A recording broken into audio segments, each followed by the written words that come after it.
आए हाय सनेरे हाल इश्क जनाब, आए हाय लगदे हो इश्क जनाब, आए हाय आवा जांदे खिसक जनाब, इश्क जनाब रिस्क जनाब, आए हाय मेरे जी हसीन नहीं कोई, मेरे जिन्नी दिल च शकीन नहीं कोई, आए हाय चंडीगढ़ सी नहीं कोई, तेरे शहर किसे दा यकीन नहीं कोई।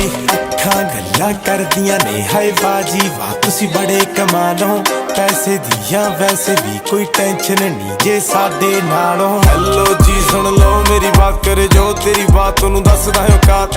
ओके जी तू चाहना मेरा